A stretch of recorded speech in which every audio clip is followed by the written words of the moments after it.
ये दुनिया रहने के लिए जगह नहीं है, ये दुनिया आने के लिए आना नहीं है, ये दुनिया आने के लिए जाना है, ये दुनिया आने के लिए आना होता तो जगह ही नहीं मिलता। একজন উর্দু দার্শনিক বলেছেন, এই দুনিয়াটা থাকার জায়গা নয়, পৃথিবীটা আসাটা আসার জন্য নয়, পৃথিবীটা আসাটাই হলো যাওয়ার জন্য। যদি কালে পৃথিবীটা যদি থাকার জায়গা হতো রে, তাহলে আমরা আমাদের পূর্ববর্তীদেরকে খুঁজে পেতাম, নবী আদমকে পেতাম, নবী ইব্রাহিমকে পেতাম, নবী মুহাম্মদ সাল্লাল্লাহু আলাইহি ওয়াসাল্লামকে পেতাম। পৃথিবী ছেড়ে এরা চলে গিয়েছে, তার মানে বোঝা গেল থাকার জন্য কেউ আসে নাই, পৃথিবীতে এসেছি মানে আমাদেরকে চলে যেতে হবে। তার মানে পৃথিবীটা যদি থাকার জায়গা হতো তাহলে সকলেরই যেন জায়গা জুটতো না, সকলেরই যেন জায়গা মিলতো না। তার মানে দুনিয়াটা কেমন একটি জায়গা, পৃথিবীটা কেমন একটি বাসস্থান, পৃথিবীটা এমন একটি জায়গা। আপনাকে একটা উদাহরণ দিই, আপনাদের নিকটবর্তী স্টেশন যেটা আপনারা সব চাইতে বেশি জানেন, একটা হলো বসিরহাট স্টেশন, আর একটা হলো বারাসাত, তারপরে হলো শিয়ালদা। ধরেন আমি জলসা শেষ করে দিলাম, প্রোগ্রাম শেষে আমি সকালে বাড়ি যাব না, তো বসিরহাট স্টেশনে যেন আমি বসে আছি। যদি আপনাদের এই গ্রামের মানুষ আমাকে যদি চিনতে পারেন তাহলে বলবেন ও আব্দুল কাইয়ুম, বলার আগেই বলবেন আসসালামু আলাইকুম। সালাম দিলেন, মুসাফা করলেন, তখন আপনার প্রথম প্রশ্ন হবে মাওলানা হাফেজ আব্দুল কাইয়ুম, আপনি বসিরহাট স্টেশনে বসে আছেন, তবে আপনি কোথায় যাবেন? 2 নাম্বার প্রশ্ন হবে কোথা থেকে আসলেন। তার মানে স্টেশন এমন একটি জায়গা রে, সেখানে যদি কারো সঙ্গে দেখা হয় তাহলে 2টা প্রশ্নের চাইতে তৃতীয় প্রশ্ন হবে না। 1 নাম্বার প্রশ্ন হবে কোথা থেকে আসলেন কিংবা কোথায় যাবেন। তার মানে সরকারের কোম্পানি, রেলমন্ত্রী কোটি কোটি কোটি টাকা খরচা করে রেল স্টেশনকে যেন সুসজ্জিত করে সাজিয়েছে, রেল স্টেশনটাকে বানিয়েছে, বসার জায়গা করেছে। তার মানে এত সুন্দর জায়গা, কোটি কোটি টাকা খরচা করার পর এমন একটি জায়গা স্টেশন, এমন একটি জায়গা, সেই জায়গাটা যেন কারো আসল ঠিকানা নয়। স্টেশন এমন একটি জায়গা, কেউ যাবে নচেত কেউ আসবে, কেউ যাবে নচেত কেউ আসবে।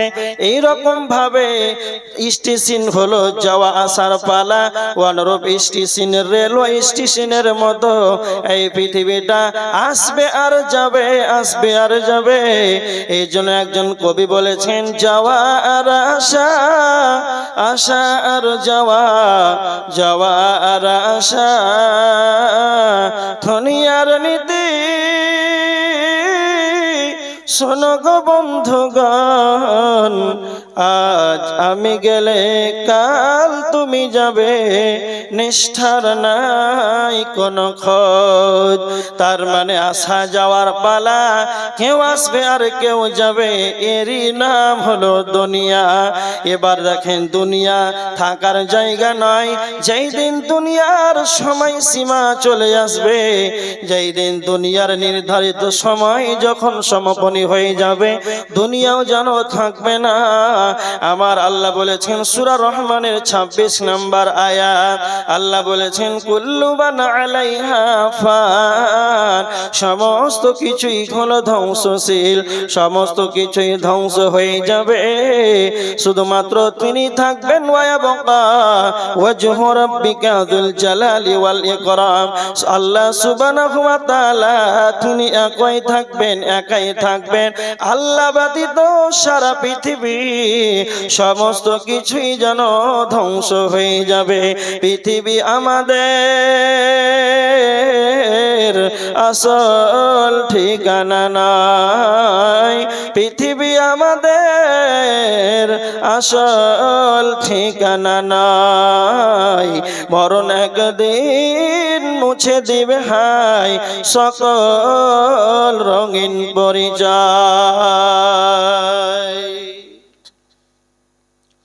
পৃথিবীটা আমাদের আসল ঠিকানা নয়। যেদিন আমি আপনি মারা যাব সকল রঙিন পরিচয়টা মুছে যাবে, দুনিয়া সব শেষ হয়ে যাবে। তার মানে দুনিয়া ধ্বংস হয়ে যাবে। আল্লাহ বলছেন সূরা রহমান 26 নম্বর আয়াত। এবার দেখেন, আপনাদেরকে 2 নম্বর প্রশ্ন করি যে দুনিয়া যদি ধ্বংস হয়ে যায় তাহলে হবে কি বলেন তো? ধরেন দুনিয়া ভেঙে লন্ডভন্ড হয়ে গেল, হবে কি? কিয়ামত। কথা বলেন, কিয়ামত হবে। মাইক ম্যান কোথায় গেল জি? তাহলে কিয়ামত হবে। তা আপনারা কিয়ামত হবে এটা বিশ্বাস করেন না করেন না? কথা বলেন, কে কে বিশ্বাস করেন?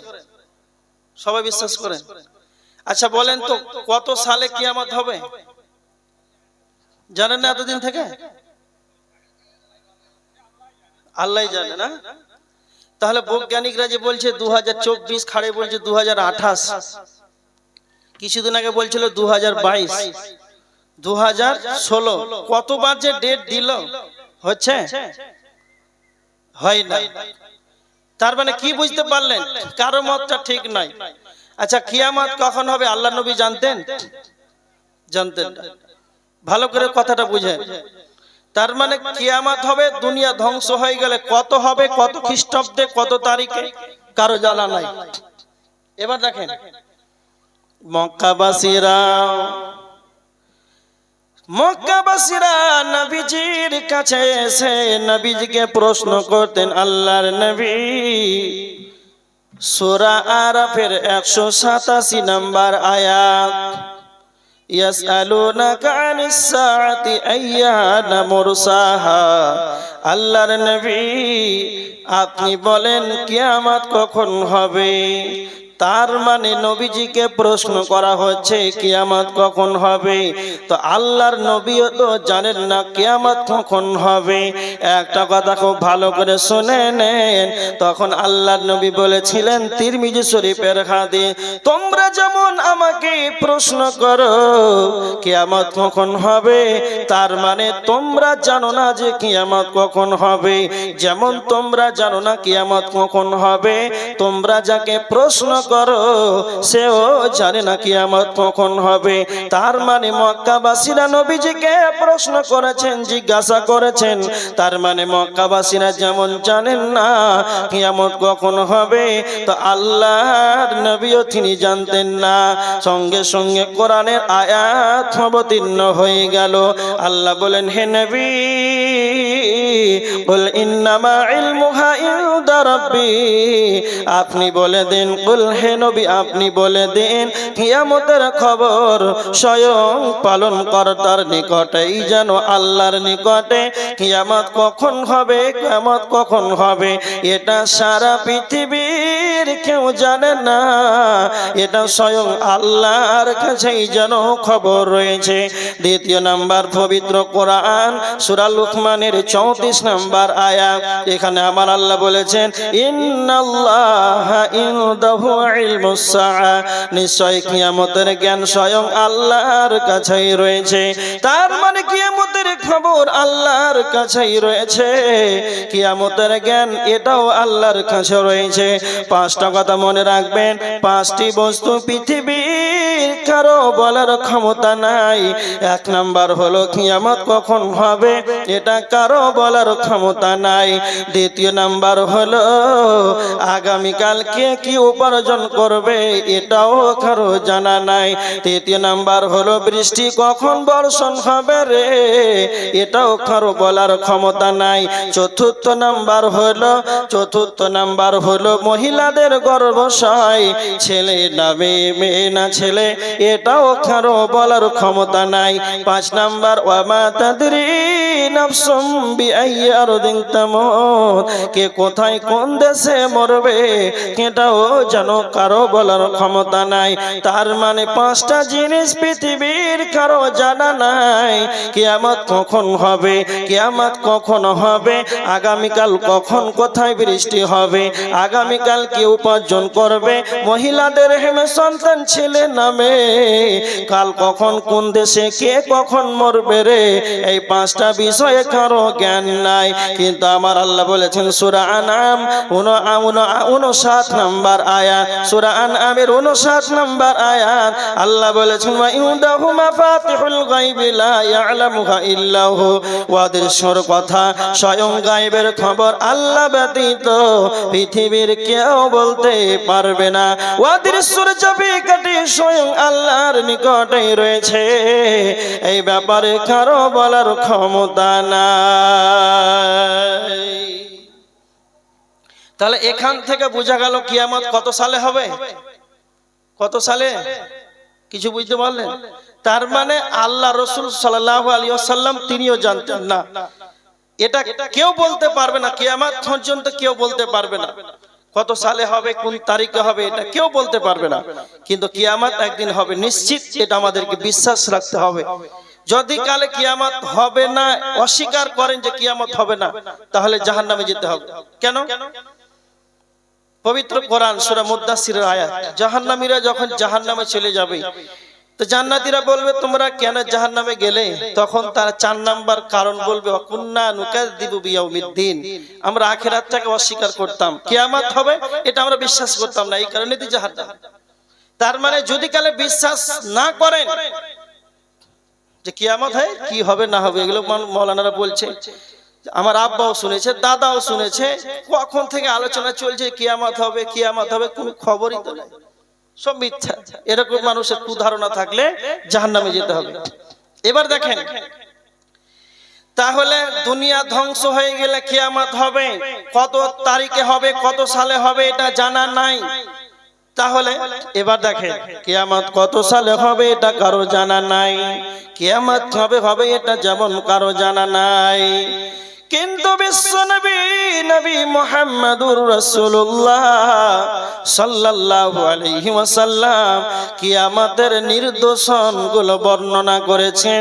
তোমরা যখন আলামতগুলো দেখতে পাবে রে, তোমরা আলামতগুলো দেখে নেবে, আমি যেগুলো নবী মুহাম্মদ আলামতগুলো বলে যাব রে, তখন তোমরা আলামতগুলো দেখতে পাবে, তখন তোমরা বুঝে নেবে কিয়ামত তোমাদের সন্নিকটে চলে এসেছে। আপনাদের এই গ্রামে জলসা হবে 27 তারিখ, তো 27 তারিখ জলসা হবে, তো একটা ছেলে হাফ মাইন্ডেড, মানে অতটা ব্রেন বুদ্ধি নাই, যাকে বলা হয় সাদা সিধে ছেলে, তো জিজ্ঞাসা করছে সবাইকে যে জলসা হবে, তো বিশ্বাস করে না জলসা হবে, এটা বিশ্বাস করে না, অস্বীকার করছে। তো যখন এই 25 তারিখ 24 তারিখ এসেছে, তখন এই প্যান্ডেলের কাপড়গুলো পড়েছে। 26 তারিখ তখন খুঁটি পোতাপুতি চলছে, খুঁটি পোতা হয়ে গেল। আর যখন 26 তারিখের শেষ লগ্নে মাগরিব হতে চলবে, তার আগে আসছে তো দেখছে কাপড় টাঙ্গা হয়ে গেছে, প্যান্ডেল রেডি। 27 তারিখে সকালে আসছে তো স্টেজ তৈরি হয়ে গেছে। তো এইগুলো আলামতগুলো যখন দেখছে, তখন তার আশ্বস্ত বোধ, তার বিশ্বাস হচ্ছে যে জালসা মনে হয় হবে। আর জোহরের সালাত আদায় করে দেখছে মাইক চলছে জলসা, তখন বলছে সত্যি তো জলসা হবে। তার মানে কিয়ামত কখন হবে এটা কারো বলার ক্ষমতা নাই। কিন্তু বিশ্ব নবী নবী মুহাম্মদুর রাসূলুল্লাহ সাল্লাল্লাহু আলাইহি ওয়াসাল্লাম বলেছেন, তোমাদেরকে আমি নিদর্শন আলামতগুলো বলে যাব, তখন তোমরা আলামতগুলো দেখে নিবে। আলামতগুলো যখন দেখতে পাবে, তোমরা ভেবে নেবে কিয়ামত সংলগ্নে চলে এসেছে, কিয়ামত যেন আমাদের নিকটবর্তী হয়ে যাচ্ছে। তার মানে কিয়ামতের আলামতগুলো দেখা যাবে। সবচাইতে বড় কিয়ামতের আলামত আলামাত কি? সবচাইতে বড় কিয়ামতের আলামত হলো আল্লাহর নবী বলেছেন, আমি নবী মুহাম্মদুর রাসূলুল্লাহ সাল্লাল্লাহু আলাইহি ওয়াসাল্লাম পৃথিবীর বুকে আগমন করেছি। আমি নবী মুহাম্মদ দুনিয়াতে আগমন করেছি। আমার পরে কোনো নবী আসবে না, আমার পরে কোনো রাসূল আসবে না। তার মানে আমি তোমাদের আখির পয়গম্বর, আমি নবী মুহাম্মদ, আমি হলাম সবচাইতে বড় কিয়ামতের আলামত। তার মানে আমার পরে কোনো নবী আসবে না, আমি দুনিয়ার বুকে এসেছি, মানে কিয়ামতটা কাছে এসেছে। আল্লাহর নবী বলেছেন শাহাদাত আগুন আর এই তরজনী আগুন, শাহাদাত আগুন আর এই তরজনী আগুন, দুইটা কত দূর দূরত্ব না? তো এতটা নবী বলেছেন কিয়ামত আর আমি নবী মুহাম্মদ এতটা দূরত্ব রয়েছে। তোমরা ভেবে নাও কিয়ামত তোমাদের সন্নিকটে চলে এসেছে। দ্বিতীয় নাম্বার হলো কিয়ামতের সবচাইতে বড় আলামত হলো ওয়ানশাক্কাল কমার, চন্দ্র যেন দুই টুকরো হয়েছে।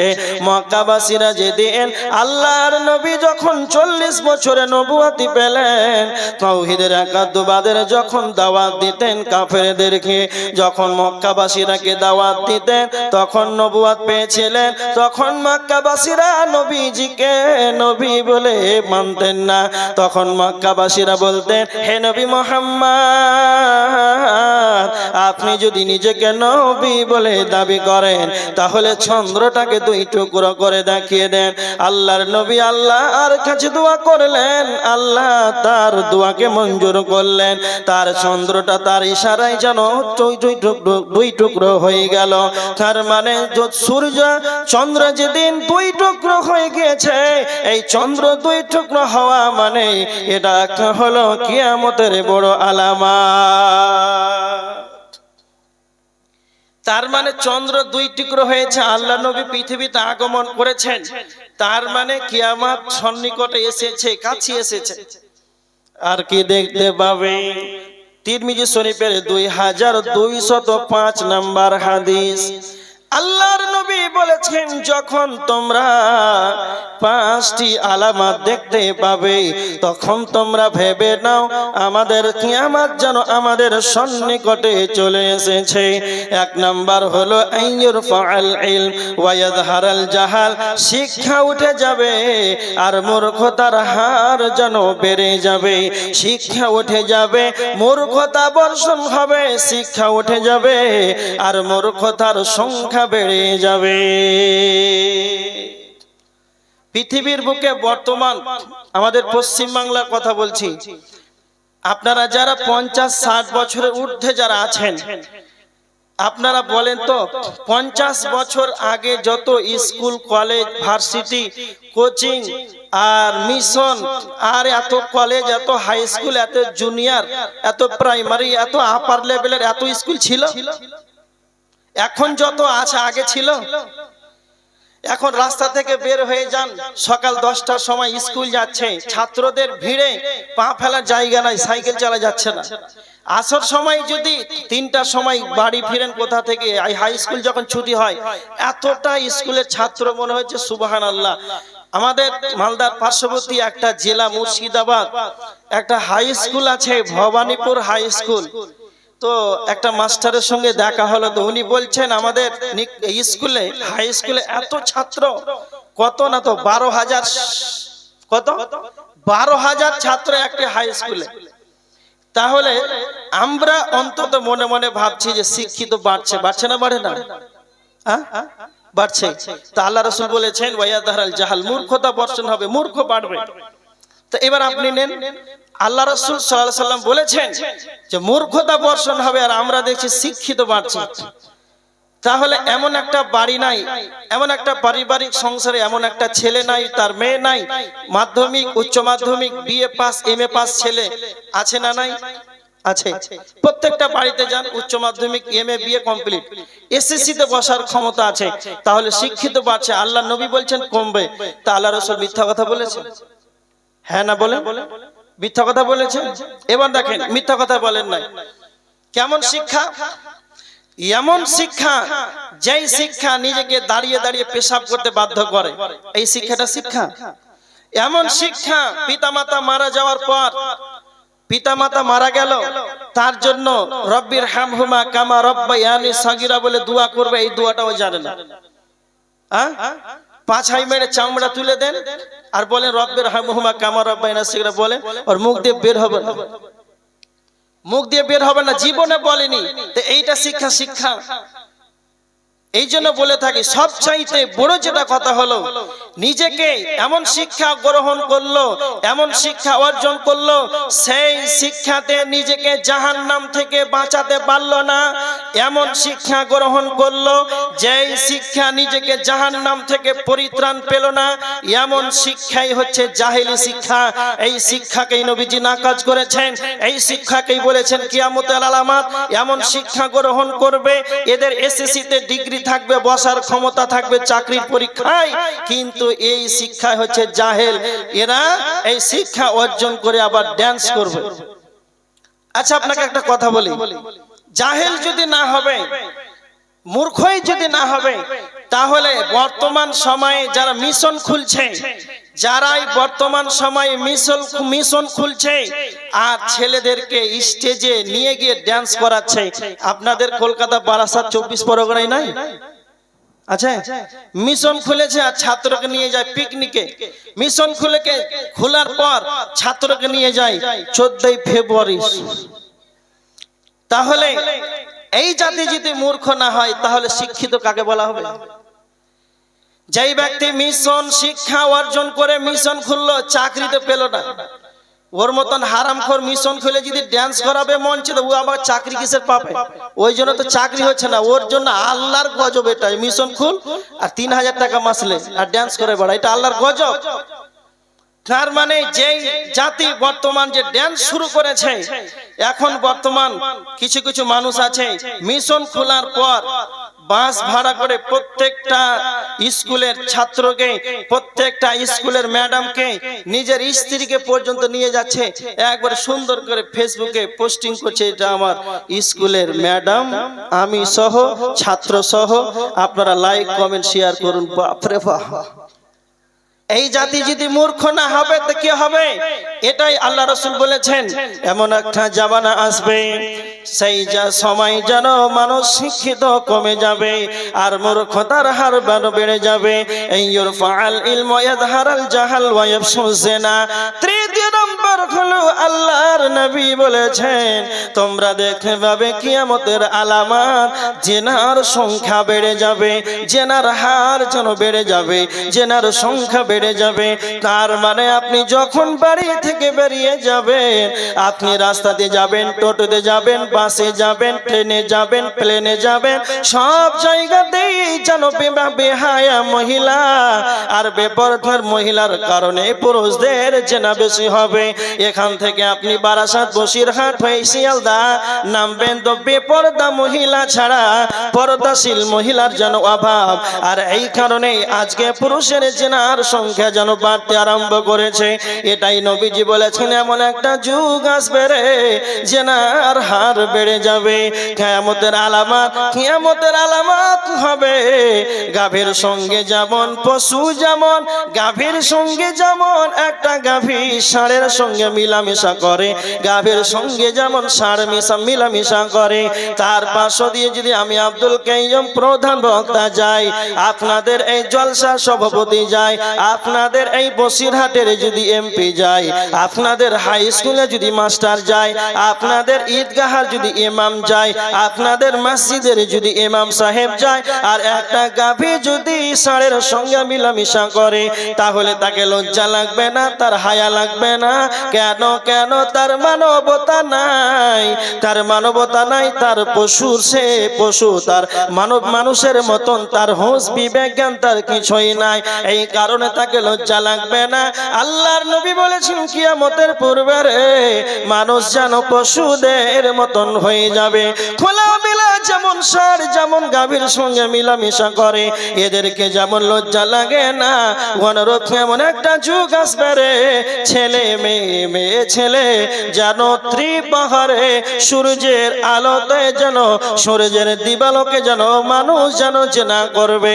তার পার্শ্ব দিয়ে যাবে তার প্রধানমন্ত্রী, তার পার্শ্ব দিয়ে যাবে তার মুখ্যমন্ত্রী, তার পার্শ্ব দিয়ে যাবে তার এমপি এমএলএ, তার শিক্ষক, তার স্কুলে শিক্ষক যাবে। কাউকে দেখে তার লজ্জা হবে না, কাউকে দেখে যেন তার হায়া শরম আসবে না। এটা যখন দেখতে পাবে রে, তখন তোমরা বুঝে নিবে কিয়ামত যেন সংলগ্নে চলে এসেছে। 4 নাম্বার হলো আল্লাহর নবী বলেছেন ওয়াসুরিকুয়াতুশরিবাল খুমর, মদ্যপান বেড়ে যাবে, মানুষ হার হারে যেন মদ্যপান বেশি করবে। এমন একটা সময় চলে আসবে মানুষ যেন মদ বেশি খাবে। এমন একটা দিন সময় চলে গিয়েছে, যারা 50-40 বছরের মানুষ যারা আছেন তারা ভালো করে শুনে নেন। এমন একটা দিন অতিবাহিত হয়েছে, সেই সময় যখন মানুষ মদ্যপান করত, 1 বোতল মদ নিয়ে 10 জন মিলে মাঠে যেন একাই একাই যেন নিরিবিলি জায়গাতে মদ পান করেছে। আর এখন মানুষ রাস্তার ধারে দিবালোকে মদ পান করে। তো নবীজি বলেছেন মদ্যপান বেড়ে যাবে। 5 নাম্বার হলো ওয়ায়াকসুরান নিসা, মহিলাদের সংখ্যা বেড়ে যাবে। আপনি যেখানে যাবেন দেখবেন মহিলাদের সংখ্যা বেড়ে যাবে। কতটা মহিলাদের সংখ্যা বাড়বে? আল্লাহর নবী বলেছেন ওয়ায়াকিল্লার রিজালু হাত্তা ইয়াকুনা লিখামসিনা ইমরাতান কাইয়িমুন ওয়াহিদুন, 50 জন মহিলা হবে, 50 জন মহিলা হবে রে, আর 1 জন পুরুষ হবে। তখন তোমরা ভেবে নেবে কিয়ামতের আলামত সন্নিকটে চলে এসেছে। আল্লাহ নবী বলেছেন যখন তোমরা আলামতগুলো দেখতে পাবে, তখন তোমরা ভেবে নাও কিয়ামতটা সন্নিকটে চলে এসেছে। তার মানে কিয়ামত কখন হবে এটা কারো জানা নাই, কেউ বলতেও পারবে না। কিয়ামত কখন হবে এটা কেউ বলতে পারবে না, কিন্তু আল্লাহ রাসূল বলেছেন যে এইগুলো যখন আলামতগুলো দেখতে পাবে, তখন তোমরা ভেবে নাও কিয়ামত তোমাদের সন্নিকটে চলে আসবে। তাহলে কতদিন কিয়ামত হবে না? এবার দেখেন আরেকটা হাদিস, 2198 নাম্বার হাদিস, তিরমিজি শরীফের হাদিস। আল্লাহ রাসূল সাল্লাল্লাহু আলাইহি ওয়াসাল্লাম বলেছেন যে কিয়ামতের আলামত এমন একটা সময় আসবে, ইসবিহুর রাজুলু মুমিনান ওয়া ইয়ামশি কাফিরান, সকালে ঈমানদার হবে, সন্ধ্যায় বেঈমান হয়ে যাবে। এই সময়টা এসেছে না 50 বছর পর আসবে? একটা উদাহরণ বলি, কিছুদিন আগে লকডাউনে একটা কাঁচা বাদাম ভাইরাল হয়েছিল। হ্যাঁ বলেন না জোরে, হ্যাঁ এটা তো জানবে। তো ওই কাঁচা বাদাম চাচার সঙ্গে একটা মেয়ে ডান্স করেছিল, জানা আছে না? বলেন। ওই মেয়েটা মুসলিম না অমুসলিম? কে বলতে পারবেন? মুসলিম পরিবারের মেয়ে, মুসলিম মহিলা, বাড়ি কোথায় না তো বাংলাদেশ, আবার মুসলিম কান্ট্রির মেয়ে। তাহলে মুসলিম কান্ট্রি, মুসলিম দেশের মহিলা, মুসলিম পরিবারের মুসলিম মেয়ে হয়ে চাচার সঙ্গে ডান্স করে কিছুক্ষণের জন্য দুনিয়ার লোভে ভাইরাল হয়ে ইনকামের জন্য ইমানটাকে বিক্রি করে দিল। তাহলে এটা বর্তমান হোটেলে চালু হতে আরম্ভ হয়েছে। তার মানে কিয়ামতের এইগুলো আলামত, এইটাই আল্লাহ রাসূল বলেছেন যখন তোমরা এইগুলো দেখতে পাবে বুঝে নেবে কিয়ামত কাছে এসেছে। আর কি দেখতে পাবে না তো? ভালো ভালো মানুষ পৃথিবী থেকে উঠে যাবে, ভালো ভালো মানুষ পৃথিবী থেকে উঠে যাবে, খারাপ মানুষ যেন পৃথিবীর বুকে বেশি হয়ে যাবে। ততদিন কিয়ামত হবে না। আল্লাহর নবী বলেছেন, তিরমিজি শরীফের হাদিস 2207 নাম্বার হাদিস, আল্লাহর নবী বলেছেন লা তাকুমুস সাআতু হাত্তা লা ইউকালা ফিল আরদি আল্লাহ আল্লাহ। ততদিন কিয়ামত হবে না, ততদিন কিয়ামত হবে না যতদিন আল্লাহ বলার লোক পৃথিবীতে থাকবে। তার মানে একজন যদি আল্লাহকে ইখলাসের সাথে খুলসিয়তের সাথে পৃথিবী কাউকে দেখাবার জন্য নয়, স্বয়ং আল্লাহকে রাজি করার উদ্দেশ্যে যদি আল্লাহকে ডাকে, একজন ঈমানদার যদি থাকে রে, তাহলে ততদিন কিয়ামত হবে না।